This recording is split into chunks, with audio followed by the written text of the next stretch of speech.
नमस्ते दोस्तों, आज इस वीडियो में बात कर लेते हैं यूनियन बैंक ऑफ इंडिया के बारे में।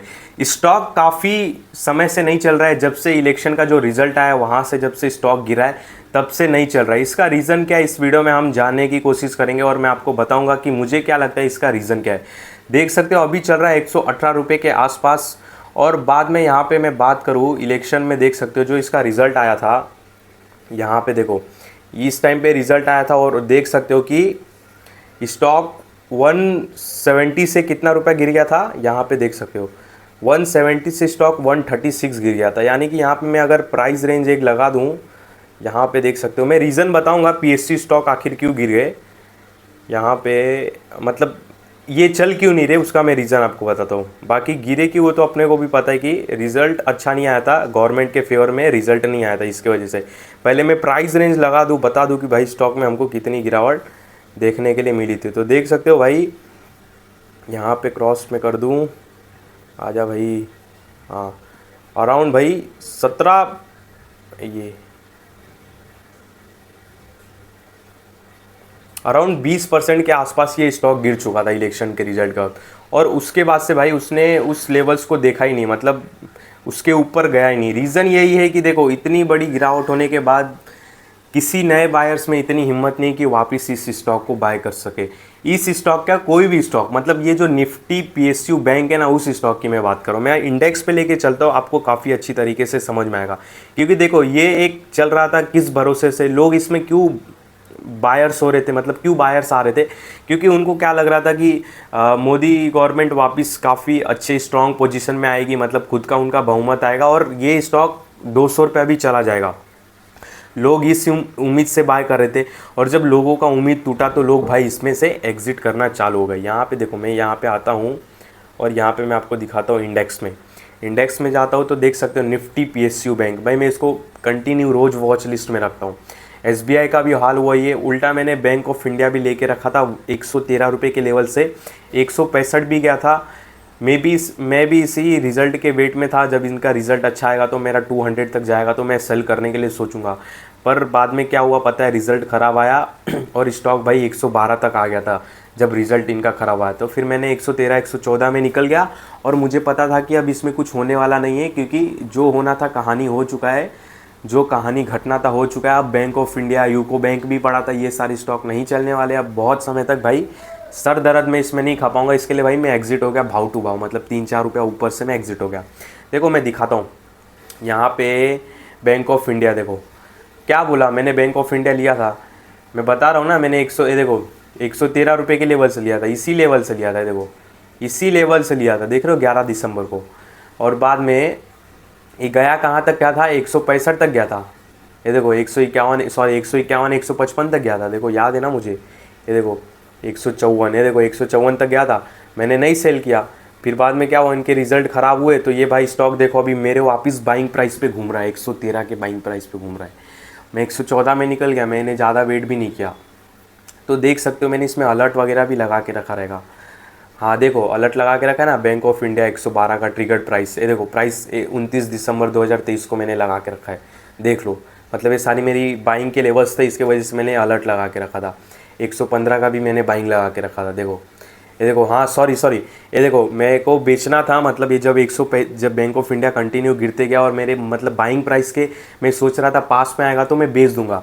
तो मेरी बाइंग प्राइस अराउंड 112 रुपये की थी, 112-13 रुपये की, और मैंने बैंक ऑफ इंडिया 115 का मैंने लगा के रखा था कि अलर्ट कर दे मुझे। तो देखो 4 जून 2024 11:16 पे मैंने लगाया था 115 रुपये का टारगेट प्राइस की, ये आए तो बेच दूंगा, और ये आया और मैंने 115-116 में निकाल दिया स्टॉक को।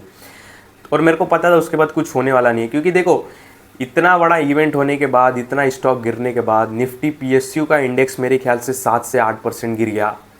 तो नए बायर्स क्यों आएंगे, नहीं आएंगे भाई, समझो। मतलब सरकारी कंपनी में ऐसा ही रहता है, बहुत बार मैंने बोला है सरकारी कंपनी को अवॉइड करो, ज़्यादा पोजीशन नहीं रखो।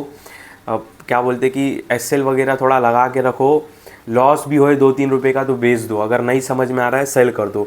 सेम यूको बैंक देखो भाई 53 की बाइंग थी, 52.50 की बाइंग थी मेरी, और मैं 53 साढ़े 53 रुपीज़ पे निकल गया। मैं, मेरे को पता था अब इसमें गिरावट आ चुकी, नए बायर्स आएंगे नहीं डर के मारे, क्योंकि कल को भाई सरकारी नहीं रहेगा तो ये बैंक्स क्या, ये तो बैंक्स सब चिल्लर के भाव में आ जाएंगे, 2-2 3-3 रुपये के भाव में आ जाएंगे, भारी सेलिंग प्रेशर आ जाएगा, तब क्या होगा।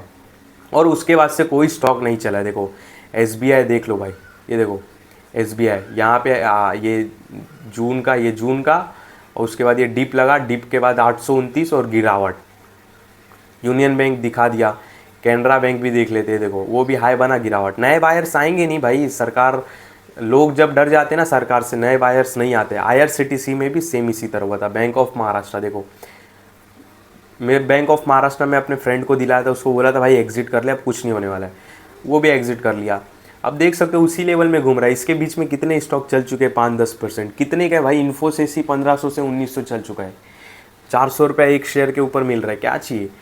PNB देखो यहाँ पे चला ही नहीं, SBI दिखा दिया, इंडेक्स देखो गिर गया था, ये देखो इंडेक्स क्या है, मतलब कुछ नहीं है। तो भाई यूनियन बैंक में अगर आप इस लेवल पे इन्वेस्टेड हो जो अभी इसका करंट चल रहा है, तो ठीक है, अच्छी बात है भाई, आपने कुछ सोच समझ के लिया रहेगा तो आप अपने तरीके पे रहो। पर मेरे ख्याल से देखो अभी गवर्नमेंट काफ़ी, मतलब लोगों को लग रहा था अनस्टेबल है, मतलब गठबंधन की सरकार है, उसके वजह से नए बायर्स नहीं आ रहे थे। और वैसे भी हमको सरकारी कंपनी से दूर रहना चाहिए। उसका रीज़न यही है कि कल को नई गवर्नमेंट आ गई तो अपना वो नया पॉलिसी बनाएगा, नए तरीके से आएगा, अपना एक उसका नया चमक धमक रहेगा।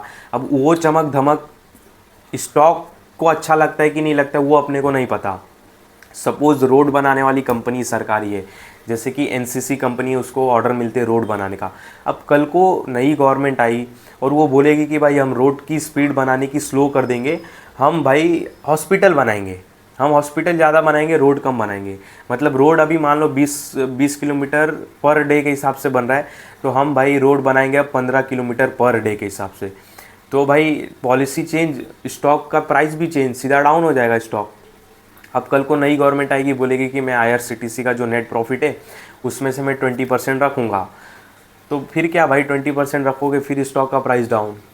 तो सेम ऐसे ही होता है। अब कल को मान लो कि कल को नई सरकार आई, उसने बोला कि भाई हम सरकारी कंपनी में जीरो अकाउंट बैलेंस नहीं ओपन करेंगे, मिनिमम देना ही आपको 500-1000 रुपया, तो तकलीफ़ है। तो ये सारी बातें होते रहती है। अगर न्यू सरकार आएगी, अपने तरीके से आएगी, अपना पॉलिसी लेके आएगी, मार्केट को उसको सूट होने को काफ़ी समय लगता है। इसके वजह से लोग, बड़े बड़े लोग, अच्छे लोग सरकारी कंपनी से दूर रहते हैं। तो ध्यान देना भाई, इस वीडियो में आपको कोई भी बाय सेल का कॉल नहीं है। बाकी आपको सरकारी कंपनी को लेके कुछ भी सवाल जवाब हो तो भाई कमेंट ज़रूर कर देना, आपके सवालों का जवाब मिल जाएगा। इस वीडियो में आपको कोई भी बाय सेल का कॉल नहीं है, ध्यान देना। और जो भी मैंने आपको प्राइस वगैरह दिखाया केवल एक समझाने के लिए बताया, स्टडी पर्पज़ के हिसाब से बताया। तो इस वीडियो में आपको कोई भी बाय सेल का कॉल नहीं है, ध्यान देना।